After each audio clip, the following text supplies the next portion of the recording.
Good morning বন্ধুরা, নতুন একটি ব্লগে তোমাদের স্বাগত জানাচ্ছি। এই যে সকালে ঘুম থেকে উঠলাম, মানে আমাদের বাসায় এত রোদ আসে একেবারে সকালবেলাটা, পুরা সূর্যটা ওঠার সাথে সাথেই রোদটা চলে আসে, তাই পর্দাটা দিয়ে দিলাম আর একটু বিছানাটা একটু গুছগাছ করে নিলাম, যেহেতু বাবু আজকে উঠে গেছে। তাই বিছানা একটু গুছগাছ করে এখন নাস্তাটা খেয়ে নেব। নাস্তাটাও তৈরি হয়ে গেছে, এখন শুধু খাবার পালা। এই যে পরোটা আর সবজি ছিল কালকের, আর মিষ্টি আনছিল স্পঞ্জের, আর এই যে আমার চা। নাস্তাটা করে নেব, তারপরে রান্নাবান্নাটা তোমাদের সাথে শেয়ার করবো। এরপর আমি স্কুলে চলে গিয়েছিলাম, তারপরে আজকে রাতে সব রান্নাবান্না করেছি, মানে পুরো ব্লগটাই একসাথে করেছি, সকাল আর রাত মিলিয়ে। এই যে এখন রাতে চলে আসলাম। আজকে মনে হয় আমার ভয়েসটা শোনাই যাচ্ছে না, কারণ আজকে আমার গলাটা একেবারেই ভেঙে গেছে, ঠান্ডাটা বেশি লেগে গেছে। তাই কথাটা কি বলতেছি আমি বুঝতে পারতেছি না, তোমরা কিছু মনে করো না। এই যে যা যা রান্না করবো সেটা একটু কেটে নিচ্ছি। একটু ডাঁটা শাক, আর ওটাকে কী বলে, দুন্দুলা ইলিশ মাছের মাথা দিয়ে রান্না করবো, তাই একটু কালি জিরে ফোড়নটা দিয়ে দিলাম।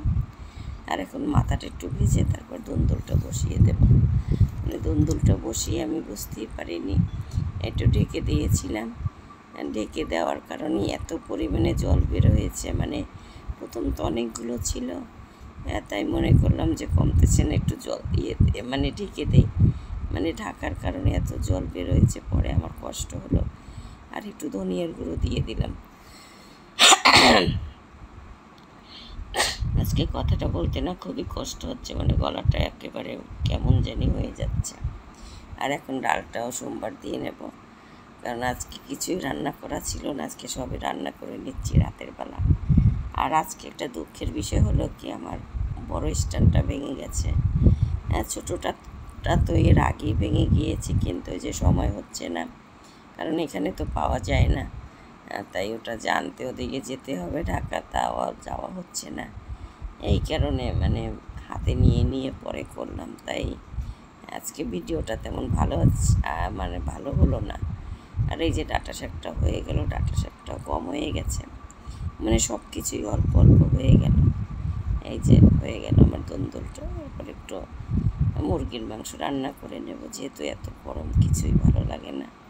তবে বাবু তো মাছটা খেতে চায় না, তাই চিন্তা করলাম একটু মুরগি রান্না করবো। আর এখন এই যে ডালটা সোমবার দিয়ে নিচ্ছি, বললাম না আজকে কিছুই রান্না করা ছিল না, সবই রাতে রান্না করতে হচ্ছে।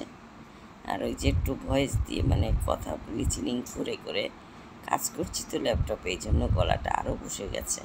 মানে একটু বেশি সময় কথা বললেই আমার গলাটার অবস্থা এরকম হয়ে যায়, কেন হয় বুঝতে পারতেছি না।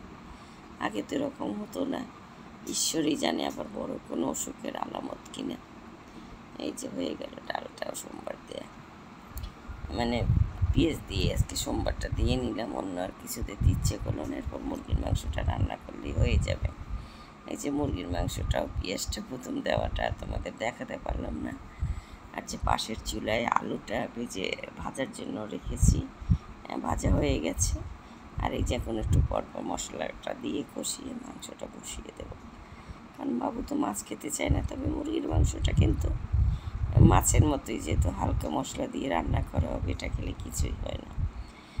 তা না হলে ওর জন্য আবার আলাদা কিছু করতে হয়, আমার আর ইচ্ছে করলো না, তাই চিন্তা করলাম ছোটো একটা মুরগি রান্না করে নিই।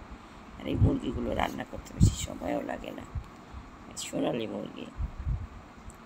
এই যে এখন একটু ভালো করে কষিয়ে নিচ্ছি। এই যে আলুটাও আমার ভাজা হয়ে গেছে, আলুটাও দিয়ে দিলাম।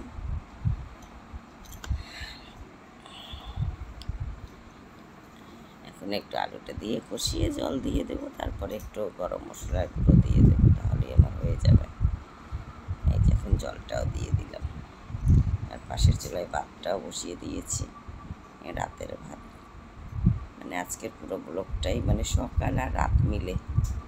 এই যে গরম মশলার গুঁড়োটাও দেওয়া হয়ে গেল আমার রান্না বান্না করা। এখন আমরা খাবো। এই যে দেখো আমার মাংসের কালারটা কত সুন্দর আসছে, তাই না? তাহলে আজকের ব্লগটা এখানেই শেষ করলাম। তোমরা সবাই ভালো থাকবে, আর আমার ব্লগগুলো যদি ভালো লাগে অবশ্যই একটু লাইক দিও, কমেন্ট করো। Bye bye.